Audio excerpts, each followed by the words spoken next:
Angus has so much attitude, honestly. Angus has attitude. Have you met Angus, him? come forth. Tom, you. I'm dying. You're so mean.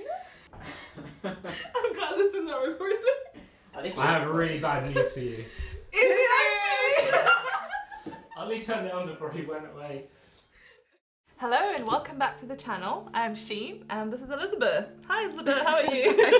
I'm good, thanks for having me. In case you've been living under a rock for the past few months and you don't know, Elizabeth is the best female YouTuber who talks about productivity. Thank you. Right? You fixed that in the end.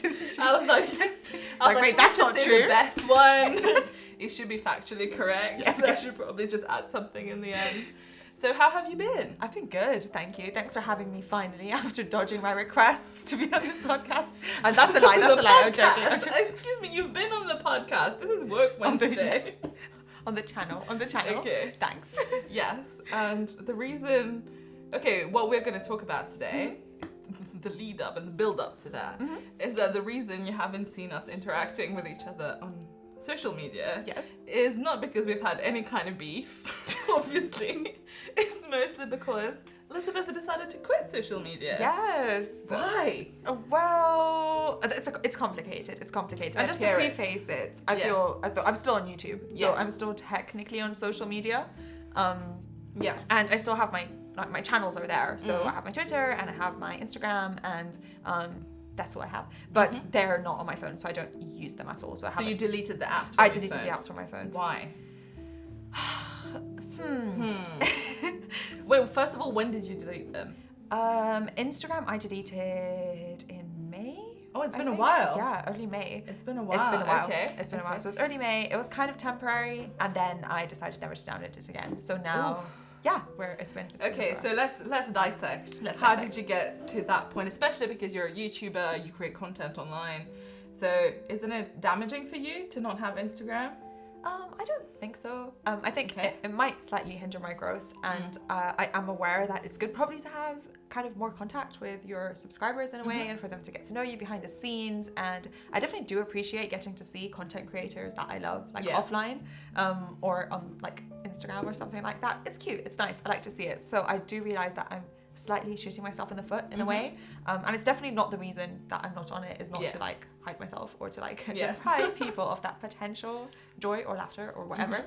I think, so I might be shooting myself in the foot a bit, I agree. So maybe it's damaging me a bit. Okay, so therefore you must have seen an upside to it. What is it? Yes, I think quitting in the first place was a bit weird because I'd never done it before, as in I'd like deleted it off my phone and left. I wasn't very active on social media ever, so I haven't been big on Instagram as a platform. I've never liked it so much before. Okay. So there's been times where I've like not posted for months or years, but I've always been on it, if that makes sense. So just scrolling through. Yeah, we all do double taps here and there. Yeah, all the stories. Stories. Yes. So I have done that. I think I just really dislike it in general, and I've always wanted to leave it for a long time, and so in the end of the day I thought, let's just try it, and I left Instagram and I felt better than I had in a very long time. And so now I'm thinking, yep, it might damage my brand a bit, it might not be the best thing for growth, but I feel so much better for it, so bye-bye. So it's a gamble you're ready to take. Yes, exactly. Okay, so since you've quit, do you actually feel much better in terms of mental well-being and all of that? So much better. Really? Yeah, so much better. Oh my goodness. Because, you know, in the past I have done this thing of like deactivating Instagram and Facebook when I had exams and stuff, and because it's usually when I'm busy with something else, so it's always been fine. But I do agree with you. So especially recently, I'm sure this is one of your reasons. Elizabeth has done a video about why she's quit social media. You're gonna have to repeat yourself. But one of the reasons is the comparison factor, right? Yes. We're all there just scrolling, looking at the best moments of people's lives. And we're all guilty of this, of thinking, even if it's something that you do not want, you do not relate with at all, but you're like, oh. Yeah, exactly. Right? Yes. So is this one of the factors? Yes, it definitely was one of the reasons. I think, how do I explain it? So in real life, let's say your day from morning to evening, you have a good view on what is average for yourself. Yeah. And then when you meet people in real life, you see them in many different ways, dressed many different ways, doing many different things. So you create an average about existence in general that is based on reality. And even though sometimes my average is lower than other people's and sometimes it's higher, it's just that normal fluctuation of life, usually towards an average. So it tends to be normal and healthy. Yep. I feel on social media, I'm guilty of this myself. Like the things that I post will be when I am in my best mood, when I'm feeling the best about myself or other people. The best day you're having. Yes, exactly. I'm just at the loveliest restaurant and I'm just doing the nicest things, and other people tend to do the same thing. So the average on social media is massively skewed. Yep. Everyone's happy, everyone's at a party, everyone's looking their best, no one's there like bloated and sad No one and is crying. Yes, exactly. And I feel as though when I am quite vulnerable, which I often am, so that could be because I'm tired or I haven't slept enough or just something has not gone well in my life, I think I have a much lower tolerance for how these things will make me feel. Right. And then the comparison really clicks in. And like you said, it might be something that I've never cared to want or something that I hate. And I'm like, but why don't I have that though? Why can I not do that? And should I be doing this other thing? Or should I be thinking about this? Or, I mean, I guess everyone else is doing it. What is wrong with me? So I think eliminating that was so much healthier. I can only imagine, right? Because it's definitely something that I've been guilty of. And then now it also affects what I post. Okay. Because I think, am I being genuine about posting this? And then you might be having a shit day, but then there's one moment where, maybe you received a package or something, you'll post this, and then I know that other people will think, oh, Sheen's life is amazing, but today was a day. Yes. And you feel not authentic at all, and then you feel like you're propagating this like vicious cycle. So I totally relate with that, totally understand. And your other point, remembering from your video, obviously because I watch all of your videos, was the whole thing about having more genuine relationships with people. Yes. Right? Yes. I think this really was something that I realized quite late on. So I didn't have any social media until 19. Same. Same. Because in school I didn't have social media. Didn't have social media. Parents wouldn't allow it, so I Same. was never on social media at all. So it was just like real I relationships. just heard about Facebook. Exactly. I felt as though like, oh, I'm not as cool as other people because of it, or I can't be as cool as other people because I'm not on it. And this is why people don't invite me places. Probably not the case. This is why They just don't like you. Exactly. This is why I don't have enough friends, because we're not all on social media doing these things. So I did think when I was younger, I just couldn't wait to be old enough to have the apps myself. Right. So I think, I wasn't raised on social media, if that makes sense. So I do think that approaching it as being a bit older, I could see very clearly the difference in the way that we communicate or our social interactions are online and offline. Yeah. And it is different. To me, I can sense what's acceptable to say in real life is very different to what's acceptable to say and do online. Yes. If we're just hanging out, I can't pull up my phone out of nowhere and be like, oh, look at this lovely lunch I had yesterday, and the day after, and the day after, and then this is me looking gorgeous in this dress. Yeah, you won't do that. I wouldn't do that. That's not socially acceptable. It's weird. It's quite weird. But somehow online, that's acceptable. That's what you do. That's absolutely fine. Yeah. And in real life, if someone would say, oh, I did this thing, that was great, I wouldn't be like, aw, heart. Like, that would just not be an appropriate response. Exactly. We don't say that. No. While online, I've done all of these things, by the way. Same. Yeah. So Same. online, I will do these things and it's perfectly acceptable. So it felt to me slightly superficial. And that contrast was even with the same people, like even with you, I'd be like, oh, heart, she. Yeah. While in we real all life, play the game online. Exactly. In real life, you're just ripping me apart. I know. And it was quite frustrating. I was like, why am I doing this? Why is there such a difference? And I feel as though, especially with people that I know, because I kept in touch with them online, as in I would watch their stories, I would see their babies, I'd feel as though, oh, I know what's going on with them. We've connected. I'm so connected with people. I'm not alone. I have all of these friends on Instagram that I'm seeing that I'm real friends with.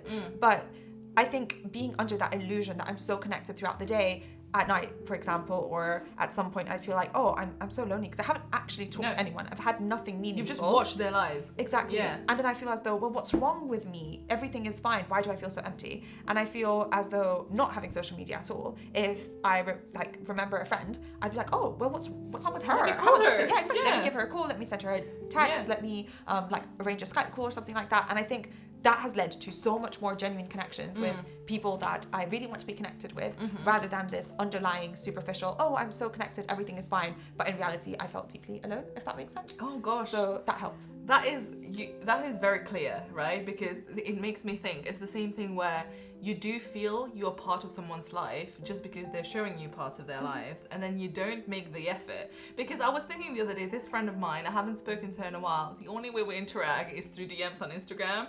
And I was like, but I don't actually know what's happening in her life. Yeah. And I was like, should we have a call? And then it's different when you have a call. Absolutely. It's like a real human connection. And I guess we just take this for granted now because we feel part of each other's lives. Oh gosh, this is so true. Yeah. Oh dear, okay. So, okay, is there a world where, for you, for example, when you would go back to social media feeling better, like what needs to change? Oh, that's such a good question.